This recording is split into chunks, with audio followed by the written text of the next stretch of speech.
기독교 강요 제3권 우리가 그리스도의 은혜를 받는 방법, 이로부터 우리가 누리는 유익, 그리고 이에 따른 효과. 제1장 그리스도에 관하여 일컬어지는 것들은 성령의 은밀한 사역으로 말미암아 우리에게 유익함. 첫 번째, 그리스도를 우리에게 묶는 고리이신 성령. 이제 다음을 살펴볼 차례이다. 아버지가 자기의 독생자에게 주신 그 아들 자신이 사용하기 위해서가 아니라 가진 것이 없고 공공한 자들을 후하게 채우기 위하여 부여하신 선한 것들은 어떻게 우리에게 미치게 되는가? 먼저 우리가 고려해야 할 것은 그리스도가 우리의 바깥에 계시고 우리가 그로부터 분리되어 있는 한 인류의 구원을 위하여 고난당하시고 행하신 그의 모든 일은 우리에게 무익하고 무가치하게 될 것이라는 사실이다. 이에 그는 자기가 아버지로부터 받으신 모든 것을 가지고 우리와 교통하시기 위해서 우리의 것이 되시고 우리 안에 거해야 하셨다.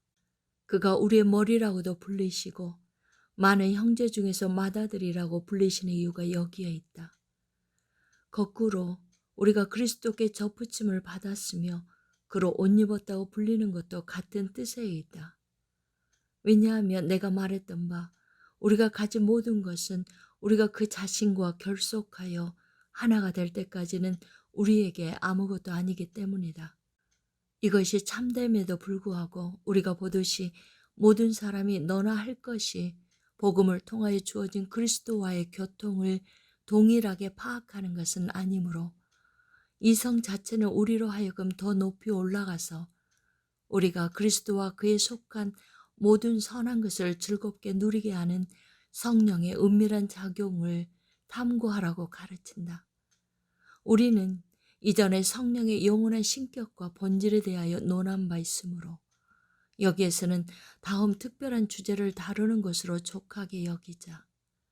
그리스도는 물과 피로 임하셔서 성령이 그에 대해 증언하시게끔 하셨다. 왜냐하면 하늘에서는 성부와 성자와 성령의 이름이 새 증인으로 칭해지듯이 성령의 증언이라고 말을 반복하는 것이 그릇되지 않은 이유는 그것을 통하여 우리는 마치 우리의 심장에 표징이 새겨져 있는 듯한 느낌을 가지게 되고 그 결과 그리스도의 씻음과 희생제물이 우리에게 인쳐지기 때문이다. 또한 같은 이유에서 베드로는 신자들을 성령이 거룩하게 하심으로 순종함과 예수 그리스도의 핏부림을 얻기 위하여 택하심을 받은 자들이라고 말한다. 이 말씀으로써 사도는 그가 거룩한 피를 흘리신 일이 우리에게 헛것이 되지 않게 하려면 우리의 영혼이 성령의 은밀한 물됨으로 씻음을 받아야 한다고 권고한다. 또한 같은 이유에서 바울은 씻음과 의롭다 하심에 대한 말을 전하면서 우리는 두 가지 모두를 예수 그리스도의 이름과 우리 하나님의 성령 안에서 소유하게 된다고 말한다. 요컨대 그리스도를 우리 자신에게 효과적으로 묶는 고리는 성령이시다. 우리가 그리스도의 기름 부음 받으심에 대해서 바로 앞에 책에서 가르쳤던 것도 이에 속한다. 두 번째, 성령은 그리스도의 영이시라 불리심. 그러나 이 문제를 제대로 인식하기 위해서 우리가 더욱 확실하게 새겨야 할 것은 그리스도가 고유한 방식으로 곧 성령으로서 이 세상에 오셔서 우리를 세상에서 멀어지게 하실 뿐만 아니라 우리를 하나로 모아 영원한 기업의 소망에 이르게 하신다는 사실이다. 성령이 성결의 영이라고 불리시는 것은 이러한 뜻에서이다. 그는 인류와 나머지 생명체 모두에 나타나는 일반적인 능력으로 우리를 생육하고 번성하게 하실 뿐만 아니라 우리 안에 있는 하늘 생명의 뿌리와 씨앗이 되신다. 선지자들이 그리스도의 나라의 최고의 찬미를 돌리는 이유는 그 나라가 도래할 때 더욱 충만한 성령의 임재가 있게 될 것이라는 사실에 있었다. 다른 무엇보다 그날에 내가 내 영을 모든 육체에 부어주리니 라는 요엘의 본문이 이와 관련하여 우리에게 현저히 주목된다.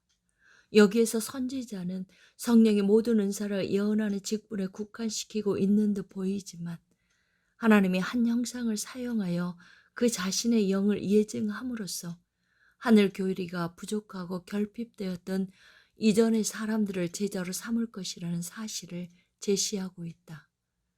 그뿐 아니라 하나님 아버지는 자기 아들로 말미암아 우리에게 성령을 부여하신다.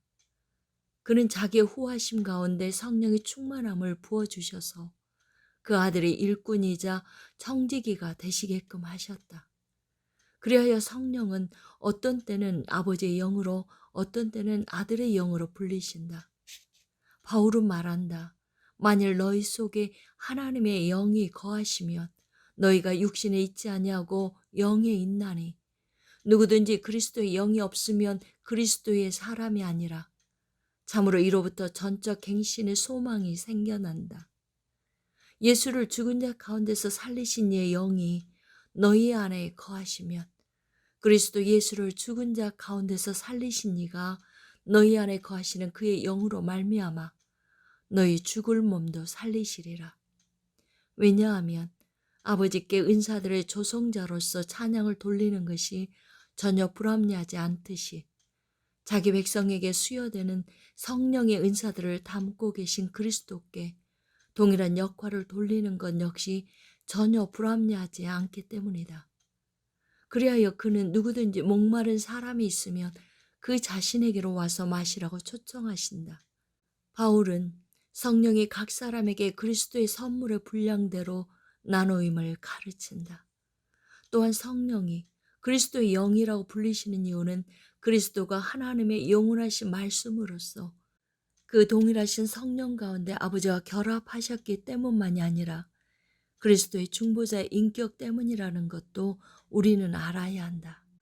이러한 의미에서 그리스도는 살려주는 영으로서 하늘로부터 주어지신 둘째 아담이라고 불리신다. 하나님의 아들이 자기에게 속한 사람들에게 그 자신의 고유한 생명을 불어넣어 주시는 것은 그들이 그 자신과 하나가 되게 하시기 위함이다.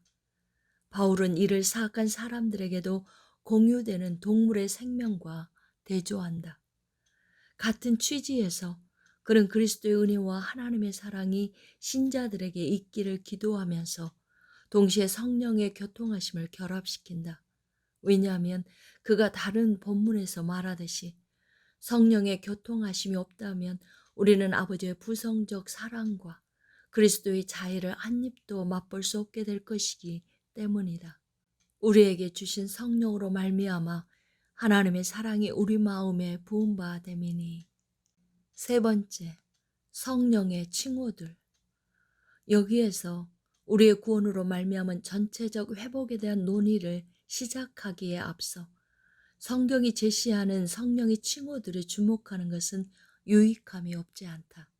첫째, 성령은 양자의 영이라고 불리신다. 왜냐하면 그는 하나님이 자기의 사랑하는 독생자 안에서 우리의 아버지가 되시기 위하여 우리를 안으시는 거저 베푸시는 사랑의 증인이 되시고 우리가 생기를 얻어 기도에 대한 신뢰를 갖고 두려움 없이 하나님을 아빠 아버지라고 부르짖게끔 그 호칭을 말씀해 주시기 때문이다. 같은 이유로 성령을 우리 기업에 대한 보증이며 인이라 불리신다. 왜냐하면 그는 하늘로부터 이 세상의 나그네 길 가운데서 죽은 자와 방불하게 살아가는 우리를 살리시고 우리의 구원이 신실하신 하나님의 보호 아래 안전하다는 것을 우리에게 확신하게 하시기 때문이다. 같은 맥락에서 그는 자기의 의로 인하여 생명이라고 불리신다. 그뿐 아니라 성령은 자기의 은밀한 물됨으로 우리를 비옥하게 하셔서 우리가 많은 의의 싹을 내도록 하신다. 따라서 그는 자주 물이라고 불리신다. 이사야는 오라 너희 목마른 자들아 물로 나오라. 또한 나는 목마른 자에게 물을 주며 마른 땅에 시내가 흐르게 하며 라고 전하였다. 이는 바로 위에서 인용한 그리스도의 말씀과 부합한다. 누구든지 목마르거든 내게로 와서 마시라. 때때로 성령은 죄를 정결하고 깨끗하게 하는 힘을 가지고 계시므로 그렇게 인용되시는 바 에스겔서에서 보듯이 여호와는 자기 백성의 도로움을 씻어내는 맑은 물을 약속하신다. 또한 성령은 자기의 은혜의 즙을 섭취하게 된 사람들을 회복시키고 생명의 활력을 배양시키심으로 기름과 기름 부음이라는 이름으로 일컬어지신다. 한편 성령은 우리의 정욕의 사악함을 끊임없이 조리고 태워서 하나님에 대한 사랑과 경건에 대한 열심을 우리 마음에 불붙게 하신다. 이러한 효과로 그는 또한 불이라고 합당하게 칭함을 받으신다. 마지막으로 성령은 자기로 말미암아 하늘의 모든 불을 우리에게 머물게 하는 셈으로 혹은 자기의 능력을 행하시는 하나님의 손으로서 기술되신다.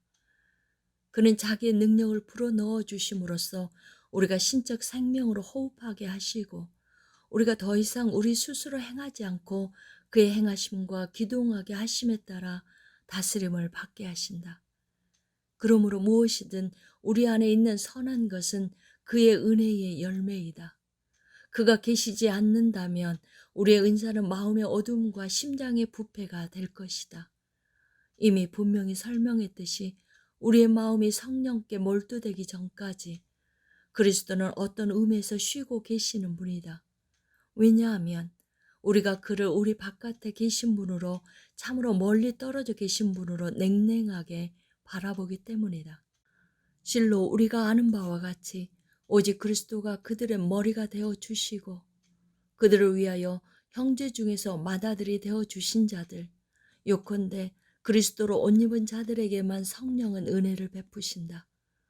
우리에 관한 한 오직 이러한 연합 가운데서만 그는 구원자의 이름과 함께 유익하게 나타나신다.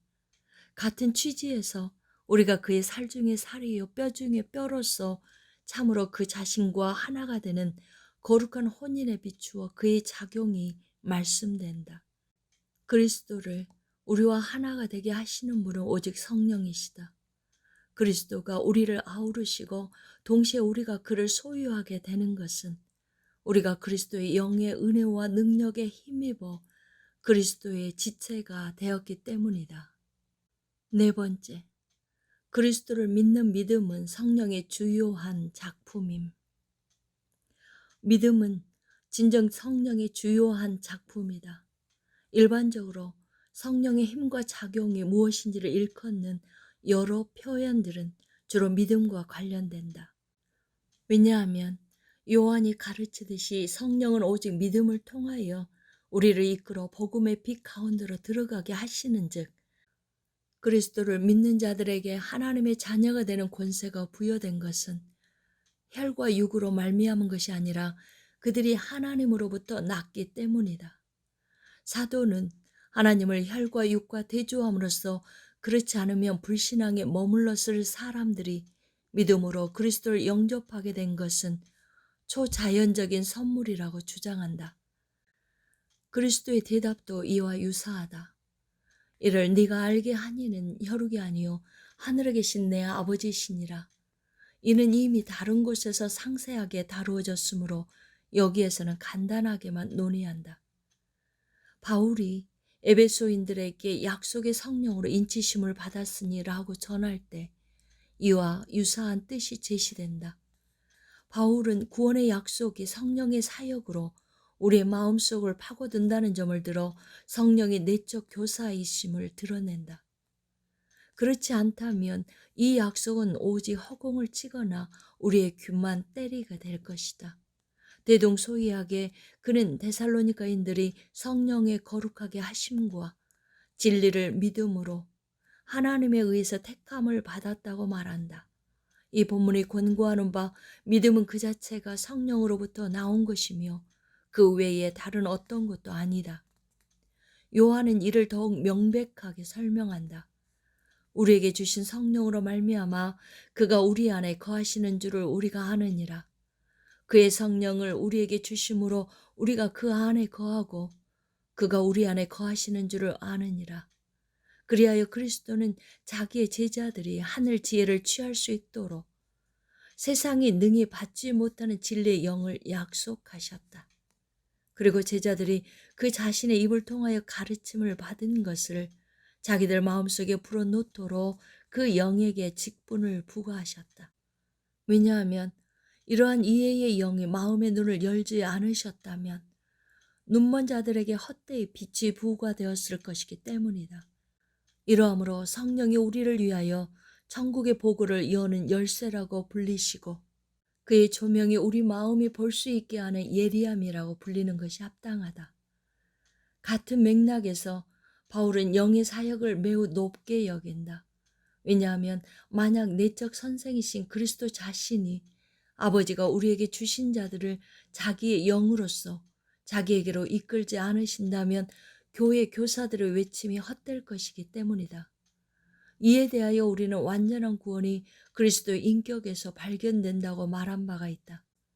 그러므로 우리가 그리스도께 참여하는 자가 되려면 성령과 불로 우리에게 세례를 베푸시는 분이 우리를 조명하셔서 우리가 그의 복음을 믿는 믿음에 이르게 하시고 우리를 거듭나게 하셔서 우리가 새로운 피조물이 되게 하시며 우리를 거룩하게 하셔서 더러운 때를 씻고 하나님께 거룩한 성전이 되게 하셔야 한다. 아멘.